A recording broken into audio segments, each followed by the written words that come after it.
निसर्ग मित्र समितीतर्फे गुणवंत विद्यार्थी सत्कार दप्तर वाटप कार्यक्रम संपन्न। याबाबत अधिकृत अशी की आज दिनांक 27 जुलै 2026 रोजी दुपारी 12 वाजता धुळे शहरातील पंचायत समिती येथील सभागृहात आज निसर्ग समितीतर्फे गुणवंत विद्यार्थी सत्कार व दप्तर वाटप कार्यक्रम पार पडला। यावेळेस या ठिकाणी कार्यक्रमाच्या सुरुवातीला या ठिकाणी तुळशी पूजन करून या कार्यक्रमास सुरुवात करण्यात आली। तर गेल्या अनेक वर्षापासून निसर्ग मित्र समितीतर्फे निसर्ग पर्यावरणचा समतोल राखावा, झाडे लावा झाडे जगवा यासोबतच उत्कृष्ट कार्य करणाऱ्या शिक्षक, विविध संघटनांचे पदाधिकारी, उद्योजक यांच्यासह विद्यार्थ्यांचा देखील सन्मान सत्कार कार्यक्रम पार पडत आहे। विद्यार्थ्यांना प्रोत्साहन देण्याचे कार्य निसर्ग मित्र समितीतर्फे केले जात असते। त्यातलाच एक भाग म्हणून आज पंचायत समिती येथील सभागृहात आज निसर्ग मित्र समितीच्या वतीने गुणवंत विद्यार्थी सत्कार दप्तर वाटप कार्यक्रम पार पडला। या कार्यक्रमाप्रसंगी या ठिकाणी पंचायत समितीचे गट विकास अधिकारी गणेश चौधरी, शशिकांतजी बधाने, निसर्ग मित्र समितीचे संस्थापक अध्यक्ष प्रेमकुमार अहिरे, प्रदेश महासचिव संतोष आबा पाटील, सेवानिवृत्त केंद्र प्रमुख डॉक्टर आशादेवी पाटील, सेवानिवृत्त न्यायाधीश जे.टी. देसले, डॉक्टर जयप्रकाश पाटील, डॉक्टर सुनंद भामरे, कृष्णा शिंदे, गुलाबराव पाटील, किशोर डियलानी, मुख्याध्यापक राजेंद्र बधाने, प्रफुल्ल भामरे, डी.बी. पाटील यांच्यासह निसर्ग मित्र समितीचे पदाधिकारी, त्याचबरोबर शिक्षक, पालक वर्ग, विद्यार्थी मोठ्या संख्येने या ठिकाणी उपस्थित होते। तर यावेळेस विविध शाळेतील विद्यार्थ्यांना या ठिकाणी त्यांचा गुणगौरव सोहळा, गुणवंत विद्यार्थी सत्कार व गरीब गरजू विद्यार्थ्यांना दप्तर वह्या वाटप कार्यक्रम पार पडला। तर कार्यक्रमाप्रसंगी या ठिकाणी राष्ट्रीय आय पुरस्कार 2026 ने हल्ली अमेरिकेत वास्तव्य असलेले प्रफुल्ल रमेश भामरे कवठडकर यांना या ठिकाणी पुरस्कार देऊन सन्मानित करण्यात आले। तर त्याचबरोबर विद्यार्थ्यांना देखील वह्या पुस्तकं देऊन, दप्तर देऊन, त्याचबरोबर प्रमाणपत्र देऊन त्यांचा देखील सन्मान सत्कार करण्यात आला। तर मोठ्या संख्येने या ठिकाणी शिक्षक, विद्यार्थी, पालक वर्ग देखील उपस्थित होता। निसर्ग मित्र संस्थेची माफी मागतो की आपण हाच कार्यक्रम दिनांक 23 रोजी ठेवलेला होता आणि त्याच दिवशी आमच्या सभागृहामध्ये एक शासकीय प्रशिक्षण ठेवलेलं होतं। त्यामुळे आपला थोड्या या कार्यक्रमामध्ये बदल झाला, त्याबद्दल मी प्रशासनाच्या वतीने दिलगिरी व्यक्त करतो। निसर्ग मित्र या संस्थेचा मला असं वाटतं हा माझा 3रा कार्यक्रम मी अटेंड करतोय। 24 मध्ये पण, 25 मध्ये पण आणि 26 मध्ये पण 3रा कार्यक्रमाला उपस्थिती माझी आहे। अतिशय चांगला उत्स्फूर्त असा प्रतिसाद आपल्या विद्यार्थ्यांचा आणि पालकांचा आणि शिक्षकांचा या कार्यक्रमाला असतो। आणि त्यांनी सांगितलं की संपत्तीचं जर शुद्धीकरण करायचं असेल तर आपण देत राहिलं पाहिजे आणि अतिशय ते निसर्गाचा नियमच आहे। जसे की आपण कोणते झाड म्हणून, वृक्ष म्हणून, त्याला आपण पाणी वगैरे तर खतपाणी तर आपण घालतो, त्याचं शुद्धीकरण म्हणजे मी त्याचे जे अवयव, जे पानं, फांद्या, जे त्याला आपण म्हणतो, हाताला काही म्हणणं योग्य होणार नाही, पण पिकलेले असतात ते आपण काढून टाकायला पाहिजे। याचप्रमाणे या कार्यक्रमात फक्त विद्यार्थ्यांना मी दरवर्षी हाच संदेश देत असतो की आपल्याला या संस्थेकडून जे काही बक्षीस स्वरूपात वस्तू दिल्या जाते त्याचा सदुपयोग आपण करायला पाहिजे। आणि त्याचप्रमाणे ही निसर्ग मित्र जी संस्था आहे, संस्था जपणारी संस्था आहे। आपल्याला या कार्यक्रमाच्या माध्यमातून जर विद्यार्थ्यांना आपले मनोगत व्यक्त करण्याची संधी दिली जात नसेल पण व्यासपीठावर जे उपस्थित मान्यवर असतात त्यांचे विचार आपण ऐकायला पाहिजे। माझी निवडणुकी संबंधित 2 वाजेपासूनच मीटिंग सुरू झालेली आहे, माझी तगमग सुरू होती, पण यांचा सत्कारामध्ये जितका वेळ गेला। खरं तर आषाढी एकादशी कालच झाली आणि काही आषाढीला पंढरपूरला जाऊ शकले नाही, पण मित्रांनो एक पंढरी अजून सुद्धा आहे, ज्ञान पंढरी। त्या ज्ञान पंढरीची सेवा करणारे खऱ्या अर्थाने विठुरायाचं दर्शन ज्या लेकरांमध्ये पाहण्याचं काम निसर्ग मित्र समिती करते आहे, त्यांचे अध्यक्ष, त्यांचे सचिव, त्यांचे सर्व पदाधिकारी खऱ्या अर्थाने या ज्ञान पंढरीची सेवा करणाऱ्या आणि लेकरांमध्ये देव शोधणाऱ्या या निसर्ग मित्र समितीचे आपण सर्वांनी हात उंच करून टाळ्यांच्या दर्शनात या समितीला साथ देऊया, असं अभिनंदन करूया। मित्रांनो, या ठिकाणी गुणवंत विद्यार्थ्यांचा सत्कार करण्यात आला आणि गरजू विद्यार्थ्यांना दप्तरी वाटप करण्यात आला।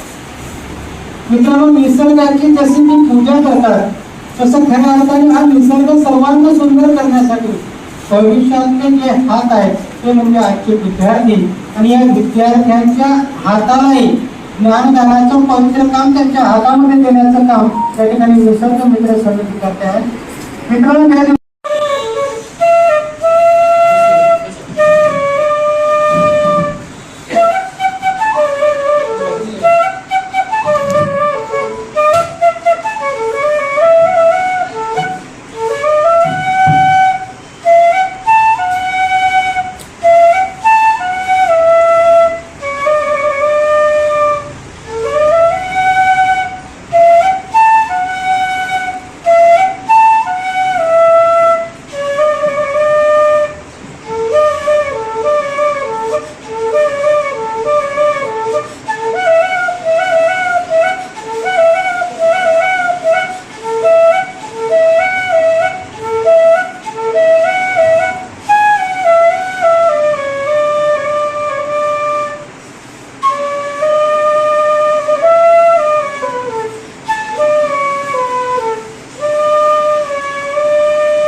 असं ते म्हणाले.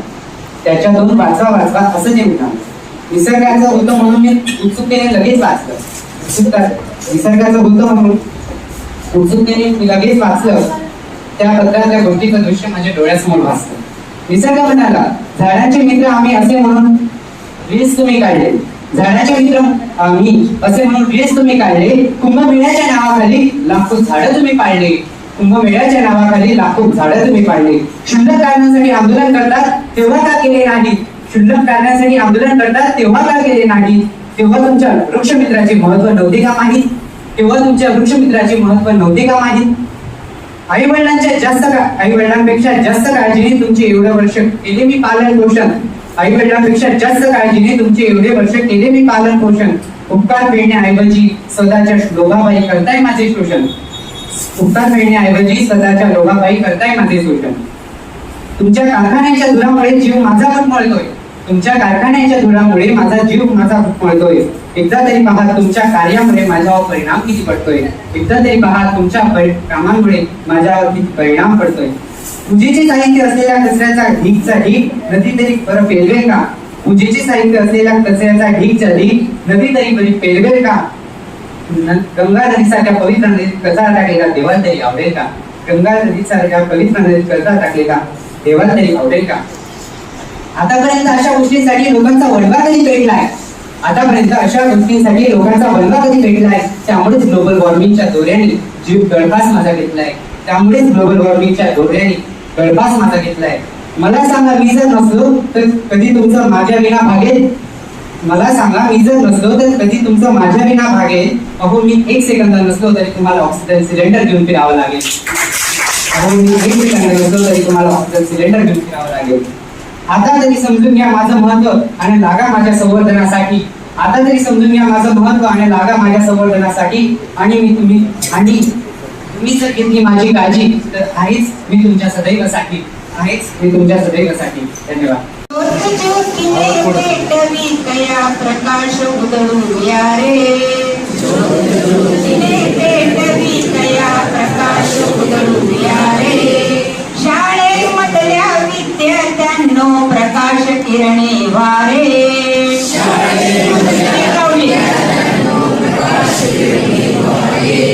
हे सृष्टीचे रंगीत पुस्तक उघडायाची पाने.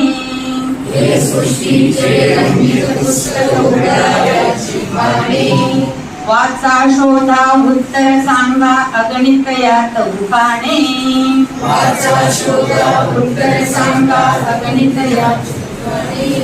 सरस्वतीच्या गगन मंदिरी ज्ञान पाखरे वारे.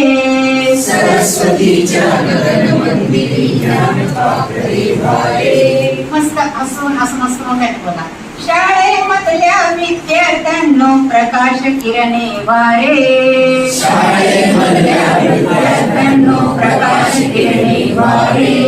शाला माता किती मायेने जोजविते पंखात.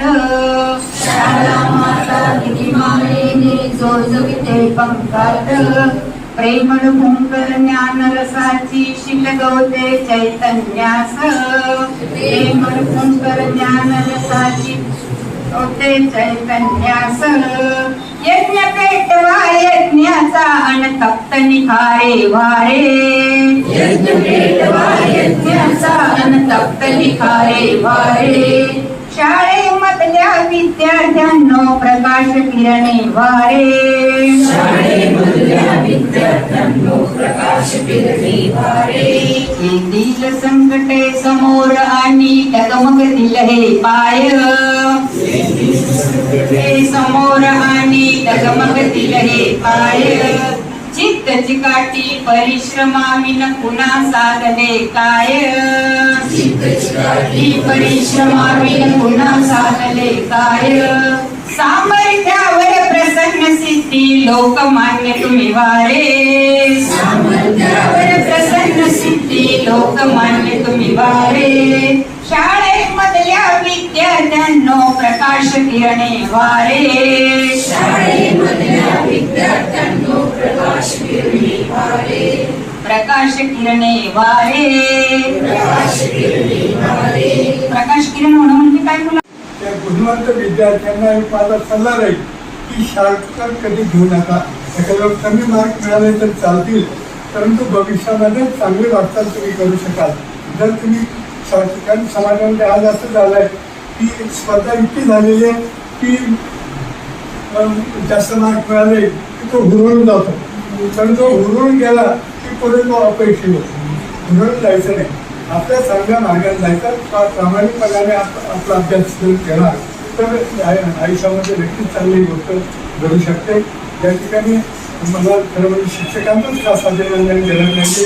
आबासाहेब शिक्षक असेल, नंतर पाटील सरांनी आपलं मनोगत व्यक्त केले, दादर शिक्षक मॅडम यांनी जर या ठिकाणी त्यांच्या भाषणामध्ये सर्व उल्लेख केला तर हे यांचं भाषण सर्वांची स्फूर्तीदायक वाटते. आणि या ठिकाणी जे विद्यार्थ्यांचा या ठिकाणी सत्कार झाला त्यांना जी प्रेरणा आयुष्यामध्ये मिळणार आहे ती प्रेरणा त्यांना कामाला येणार आहे. म्हणून आपण शिक्षकांनी एक शिक्षक शिक्षकांना त्यांच्यावर आपण जोर देऊन चालणार नाही, त्यांचं कर्तव्य ते करतील. तर समाज जो आहे, समाज दुरीचा आहे, समाज दुरीवर त्यांना पाठिंबा दिला पाहिजे. बऱ्याच वेळा असं होतं 80 लिटर पाणी वाया जात, 80 लिटर शावर जर आंघोळ केली एका आंघोळीला. आणि जर टबमध्ये जर आंघोळ केली, काही श्रीमंत लोक टबमध्ये आंघोळ करतात, टबमधून जर आंघोळ केली तर 110 लिटर पाणी एका वेळेस एका व्यक्तीच्या आंघोळीला जातं. बघा 3% पाणी आहे, त्याच्यातून किती वाया घालवतो. साबण लावून आपण जर शावर बंद केल्यास, शावर बंद केल्यास 7 लिटर पाणी वाया जातं. मग कपडे आणि भांडे धुण्यास साधारणपणे 2 लिटर एक मजले जर आपण हात धुतले तर 1 लिटर पाणी लागतं. नळ कसा चालू ठेवून जर हात धुतला तर 18 लिटर पाणी लागतं. कपडे धुण्यासाठी किती पाणी वापरतो आपण बघा. बादली वापरून कपडे जर धुतले तर 40 लिटर पाणी लागतं. आणि धुलाई यंत्र जर वापरलं वॉशिंग मशीन तर आपल्याला 260 लिटर पाणी लागतं. आणि नळ कसा चालू ठेवून जर कपडे धुतले तर 240 लिटर पाणी लागतं. तर हे जर पाणी एवढं जर वाया आपण घालवतो, माणसंच वाया घालवतो, प्रत्येक व्यक्तीने जर असं जर सगळं वापरलं तर 3% पाणी आपल्याला किती पुरेल. बघा खूप पाण्याचं महत्व आहे, सगळ्यांनी लक्षात घ्या. नळ जर चालू असेल कुठे तर तो आवर्जून बंद करा. गल्लीमध्ये जर ज्यावेळेस नळ सोडतात त्यावेळेस छोट्या जर सोडणाऱ्यांना असंच पाणी वाया जातं तर ते सगळ्यांनी ज्यांच्या जवळ पाणी वापरतात त्या वापरावं असं विनंती करतो.